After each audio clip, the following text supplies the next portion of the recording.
మీ తాకట్టు బంగారం కష్టాలకి good bye చెప్పండి. వెంటనే ఎన్ గోల్డ్ కి కాల్ చేయండి. ఆంధ్రప్రదేశ్ లో స్థానిక సంస్థల ఎన్నికలు బ్యాలెట్ తో నిర్వహించాలని రాష్ట్ర ఎన్నికల కమిషన్ నిర్ణయం తీసుకుంది.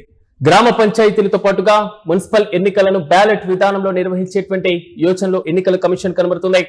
అయితే ఎన్నికల నిర్వహణకు సరిపడన్న బ్యాలెట్ బాక్సులు ప్రస్తుతం ఆంధ్రప్రదేశ్ లో ఉన్నాయా? అయితే రాష్ట్రంలో అందుబాటులో లేవన్నట్లుగా ప్రాథమిక వర్గాల సమాచారం. అయితే బ్యాలెట్ బాక్సుల సేకరణ పైన రాష్ట్ర ఎన్నికల కమిషన్ దృష్టి సారించింది. రాష్ట్రంలో ప్రస్తుతం వినియోగానికి పనికొచ్చేవి 50,000 లోపే బ్యాలెట్ బాక్సులు ఉన్నాయి. పొరుగు రాష్ట్రాల నుంచి 1,50,000 వరకు బాక్సులు సేకరించేందుకు ఎన్నికల కమిషన్ కసరత్తు చేస్తున్నాయి. తమిళనాడు, తెలంగాణ, కర్ణాటక రాష్ట్రాలకు ఎస్ఈసి లేఖలు రాసినట్లుగా తెలుస్తున్నాయి. బ్యాలెట్ విధానంలో ఎన్నికల నిర్వహణకు ముందుకు వెళ్లాలని రాష్ట్ర ఎన్నికల కమిషన్ అనిల్ చంద్ర పుటేట నిర్ణయించినట్లుగా సమాచారం. ఇదిలా ఉంటే రాష్ట్రంలో స్థానిక సంస్థల ఎన్నికలకు శరవేగంగా అడుగులు పడుతున్నాయి. స్థానిక సంస్థల ఎన్నికలు బ్యాలెట్ బాక్సులు లేదా ఈవీఎంలు వినియోగించాలా అనేటువంటి ఒక బలమైన ప్రశ్న తలెత్తింది.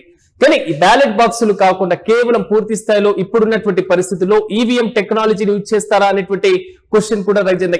ఎన్నికలకు రాష్ట్ర ఎన్నికల కమిషన్ కీలకమైనటువంటి నిర్ణయం తీసుకుంది. త్వరలో రాష్ట్రంలో జరగబోయేటువంటి స్థానిక సంస్థల ఎన్నికలను బ్యాలెట్ బాక్స్ లో నిర్వహించాలని, బ్యాలెట్ బాక్సులని వినియోగించాలంటూ కూడా ఎన్నికల కమిషన్ నిర్ణయం తీసుకున్నట్లుగా తెలుస్తున్నాయి. దాదాపు 50,000 మాత్రమే ప్రస్తుతం వినియోగానికి ఉపయోగకరంగా బ్యాలెట్ బాక్సులు ఉన్న నేపథ్యంలో కర్ణాటక, తమిళనాడు రాష్ట్రాలకు ఇప్పటికే లేఖలు రాసినట్లుగా తెలుస్తున్నాయి. ఆయా రాష్ట్రాల్లో ఉన్నటువంటి బ్యాలెట్ బాక్సులను 1,50,000 వరకు కూడా ఆంధ్రప్రదేశ్ కి తీసుకొచ్చేటువంటి ప్రక్రియ పైన ప్రధానంగా దృష్టి సారించింది. మరోవైపు స్థానిక సంస్థల ఎన్నికలను ముందుగా ఎంపీటీసీ, జెడ్పీటీసీ ఎన్నికలు, తర్వాత పూర్తి స్థాయిలో మున్సిపల్ కార్పొరేషన్ ఎన్నికలు, 3వ విడతలు గ్రామ పంచాయతీ ఎన్నికలు నిర్వహిస్తారు అనేటువంటి వాదన బలంగా వినబడుతున్నాయి. దీనిపైన రాష్ట్ర ఎస్ఈసి ఇప్పటికే పూర్తి స్థాయిలో కసరత్తును కూడా ప్రారంభించినట్టుగా తెలుస్తున్నాయి. ఇక ఇదే అంశంపై మరింత సమాచారం మా ప్రతినిధి కిరణ్ అడిగి తెలుసుకుందాం. కిరణ్, చెప్పండి, బ్యాలెట్ బాక్సుల్లోనే రాష్ట్రంలో స్థానిక సంస్థల ఎన్నికలు జరగబోతున్నట్లుగా తెలుస్తుంది. కానీ కావాల్సినన్ని బ్యాలెట్ బాక్సులు లేకపోవడం కొంతవరకు కీలకమైనటువంటి అంశంగానే పరిగణించాయి. రీసెంట్ అప్డేట్స్ అంటే రాష్ట్ర ఎన్నికల కమిషన్ బ్యాలెట్ పేపర్ తో స్థానిక ఎన్నికలు నిర్వహించాలని ఒక నిర్ణయానికి వచ్చిందంటూ జోరుగా ప్రచారం చేస్తారు. ఇటీవల పంచాయతీరాజ్ శాఖ అధికారులతో ఎన్నికల కమిషనర్ భేటీ అయ్యారు. రాష్ట్రంలో ఎన్నికల కమిషన్ ఏదైతే స్థానిక ఎన్నికలను, పంచాయతీ ఎన్నికలతో పాటు మున్సిపల్ ఎన్నికలను కూడా బ్యాలెట్ పత్రం వినియోగించే యోచనలో ఉన్నట్టు కూడా మనకు సమాచారం. ఎందుకంటే రాష్ట్రంలో ఉన్న ఏదైతే స్థానిక ఎన్నికలు నిర్వహించడానికి అటు మున్సిపాలిటీల్లోనూ ఇటు కార్పొరేషన్ల ఎన్నికలు నిర్వహించడానికి ఆశించిన స్థాయిలో ఈవీఎంలు అందుబాటులో లేవు. పక్క రాష్ట్రాల ఎన్ఈసీలకు ఇప్పటికే తెలంగాణతో పాటు తమిళనాడు, కర్ణాటక రాష్ట్ర ఎన్ఈసీలకు కూడా రాష్ట్ర ఎన్నికల కమిషనర్ లేఖ రాశారు. అయితే ఇప్పుడు గతంలో కూడా ఏదైతే గతంలో ఎన్నికల కమిషనర్ గా నీలం సాహ్ని ఉన్నారు, నీలం సాహ్ని ఉన్నప్పుడు కూడా పంచాయతీ ఎన్నికలతో పాటు ఇటు ఏవైతే ఎంపీటీసీ, జెడ్పీటీసీ, ఇటు మున్సిపల్ తో పాటు కార్పొరేషన్ ఎన్నికలు కూడా ఈవీఎంలతో నిర్వహించడానికి కూడా ప్రయత్నాలు చేశారు. అయితే గతంలో దాదాపు ఈ ఎన్నికలు నిర్వహించడానికి ఈవీఎం బ్యాలెట్లు సమకూర్చుకోవడానికి 900 కోట్లు ఖర్చు అవుతుందంటూ ప్రభుత్వానికి ప్రతిపాదనలు పంపారు. అయితే ఆ ప్రతిపాదనను ప్రభుత్వం పక్కన పెట్టింది.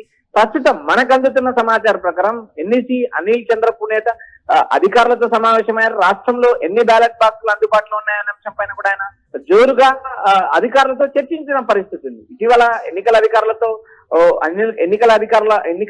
సంఘం కూడా ఆ పంచాయతీ, మున్సిపల్ వివిధ శాఖలతో కూడా సమన్వయ సమావేశం ఏర్పాటు చేశారు. రాష్ట్రంలో ఎన్నికలు నిర్వహించడానికి ప్రభుత్వం కూడా కసరత్తు చేస్తుంది. సెప్టెంబర్, అక్టోబర్ నెలలో స్థానిక ఎన్నికలు నిర్వహించడానికి కూడా ఇప్పటికే ఒక ప్రణాళిక సిద్ధం చేశారు. మరోపక్క పంచాయతీరాజ్ శాఖ మంత్రి ఇటు పవన్ కళ్యాణ్ కావచ్చు, సీఎం చంద్రబాబు నాయుడు కావచ్చు, స్థానిక ఎన్నికలు త్వరలో జరుగుతాయంటూ సమాచారం ఇస్తున్నారు. అయితే ఇక్కడ ప్రధానంగా ఆశించిన స్థాయిలో ఏదైతే ఎన్నికలు ఏకకాలంలో నిర్వహించడానికి దాదాపు 1,50,000 ఈవీఎం ఈవీఎం అవసరం అవుతాయి. అవి రాష్ట్రంలో లేవు, పక్క రాష్ట్రాల నుంచి తెచ్చుకునే పరిస్థితి ఉంది.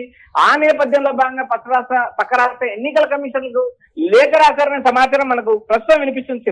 కానీ కిరణ్, ఇప్పుడున్నటువంటి పరిస్థితులు అంటే ఈవీఎంలు సాధారణ ఎన్నికలు ఎక్కువగా మనం చూస్తూ ఉంటాం. కానీ లోకల్ బాడీ ఎలక్షన్స్ లో ఇంకా బ్యాలెట్ బాక్సుల పైన ఆధారపడడానికి ఎలాంటి రీజన్స్ ఉన్నాయి అనుకోవచ్చు? ఇక్కడ ప్రధానంగా 1,00,000, 2,00,000 ఈవీఎం బాక్సులు అయితే రాష్ట్రంలో అందుబాటులో ఉంటాయి. స్థానిక ఎన్నికలు నిర్వహించడానికి 1,50,00,000 ఈవీఎంలు అవసరం అయితే Okay. రాష్ట్ర వ్యాప్తంగా స్థానిక ఎన్నికలు రాష్ట్రంలో ఉన్న పరిస్థితులకు అనుగుణంగా నిర్వహించాలంటే ఈ స్థాయిలో అవసరమవుతాయి. ఆ స్థాయి బ్యాలెట్ ఈవీఎంలు రాష్ట్రంలో అందుబాటులో లేవు. పక్క రాష్ట్రాల నుంచి మనం తెచ్చుకోవాల్సిన పరిస్థితే ఉంటుందంటూ ఇప్పటికే ఎన్నికల కమిషనర్ ఆయా రాష్ట్ర ప్రభుత్వాలు లేఖ రాశారు. అయితే ప్రస్తుతం ఆశించిన స్థాయిలో పక్క రాష్ట్రాల్లో కూడా ఏదైతే కర్ణాటక రాష్ట్రంలో కూడా స్థానిక ఎన్నికలు త్వరలో జరిగే అవకాశం ఉందనే సమాచారం ఉంది. ఈ నేపథ్యంలో భాగంగానే ప్రస్తుతం రాష్ట్రంలో ఉన్న ఈవీఎంలో ఈ బ్యాలెట్ వ్యవహారాన్ని మనం ఒకసారి గమనిస్తే 50,000 మాత్రమే పనికొచ్చేవి అందుబాటులో ఉన్నాయి. ఏదైతే ఎన్నికలు నిర్వహించడానికి రాష్ట్ర ప్రభుత్వం వద్ద కేవలం 50,000 మాత్రమే అందుబాటులో ఉన్నాయి. అయితే పక్క రాష్ట్రాల నుంచి దాదాపు 1,50,00,000 బ్యాలెట్ ఈవీఎంలు తెచ్చుకోవడానికి కూడా వ్యయ ప్రయాసంతో కూడుకున్నది. మరోపక్క కర్ణాటక రాష్ట్రంలో కూడా స్థానిక ఎన్నికలు నిర్వహించే అవకాశాలు ఉన్నాయి. ఇప్పటికే తమిళనాడు, కర్ణాటక, తెలంగాణ 3 రాష్ట్రాలకు కూడా ఎన్ఈసీ లేఖ రాసింది. ఈ లేఖపై సంతృప్తమైన సమాధానం రాకపోతే ఎన్నికల కమిషన్ బ్యాలెట్ తోనే ఎన్నికలు నిర్వహించే అవకాశం ఉంది. ఇప్పటికే పలు అధికారులతో ఎన్నికల కమిషనర్ అనిల్ చంద్ర పునేట పలువురితో సమావేశం నిర్వహించారు. అయితే ప్రస్తుతం పాత విధానంలోనే బ్యాలెట్ పేపర్ తోనే స్థానిక ఎన్నికలు నిర్వహించే ఎన్నికల కమిషన్ కూడా కసరత్తు ప్రారంభించింది. అందుకు సరిపడా బ్యాలెట్ బాక్సులు రాష్ట్రంలో అందుబాటులో లేకపోతే పొరుగు రాష్ట్రాల నుంచి సమకూర్చుకోవాలనే నిర్ణయంతో ఉంది. గ్రామ పంచాయతీతో పాటు మున్సిపల్ ఎన్నికలు కూడా బ్యాలెట్ విధానంలోనే ముందుకెళ్లే యోచనలో ఎన్నికల కమిషన్ ఉన్నట్టు మనకు సమాచారం ఉంటుంది. తమిళనాడు, కర్ణాటక రాష్ట్రాల ఎన్నికల కమిషన్ లేఖ రాశారు. 50,000 చొప్పున మొత్తం 1,50,000 బ్యాలెట్ బాక్స్ సమకూర్చాలని 3 రాష్ట్రాల అధికారులు కోరారు. ఒక్కొక్క రాష్ట్రం నుంచి 50,000 బ్యాలెట్ ఏవైతే ఈవీఎం బ్యాలెట్ ను తెచ్చుకోవడానికి కూడా రాష్ట్రం ప్రయత్నాలు చేస్తుంది. ఇటు మన రాష్ట్రంలో కూడా చిన్న పెద్దగా కలిపి మొత్తం 1,10,000 బ్యాలెట్ బాక్సులు అందుబాటులో ఉన్నాయి. అయితే వాటిలో ఎక్కువ శాతం దాదాపు 50,000 వరకు అవి పనికిరావంటూ ఎన్నికల కమిషనర్ అంచనా వేసినట్టు తెలుస్తుంది.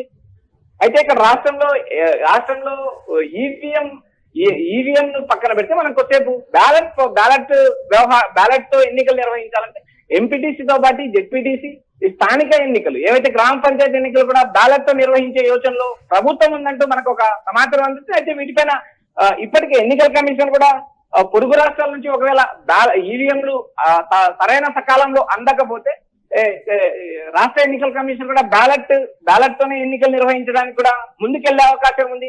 ఈ నేపథ్యంలో భాగంగా కలెక్టర్లు ఇప్పటికే స్థానిక ఎన్నికలకు సన్నాహాలు సిద్ధం చేసుకోవాలని కలెక్టర్లకు లేఖ రాశారు.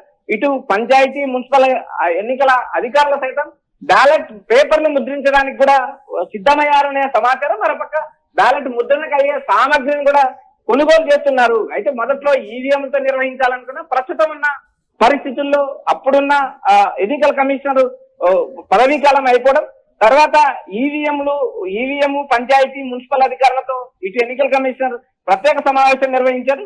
మొత్తం ఏదైతే ఈవీఎంల ద్వారా ఎన్నికలు నిర్వహించాలంటే రాష్ట్ర ఎన్నికల కమిషన్ దాదాపు 400 కోట్లు ఖర్చు అవుతుందన్న నేపథ్యంలో భాగంగా ఆ ప్రతిపాదన ప్రభుత్వం పక్కన పెట్టింది.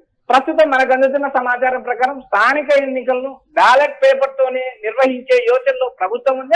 అందుకు తగ్గట్టుగా ఎన్నికల కమిషనర్ సన్నాహాలు చేస్తున్నారు. పంచాయతీ, ఇటు మున్సిపల్, గ్రామీణ పంచాయతీ రాజ్ శాఖ అధికారులతో సమావేశం నిర్వహించారు. దాదాపు ఎన్నికల కమిషన్ కూడా త్వరలో నోటిఫికేషన్ ఇచ్చే అవకాశాలు ఉన్నట్టు సమాచారం అందుతుంది.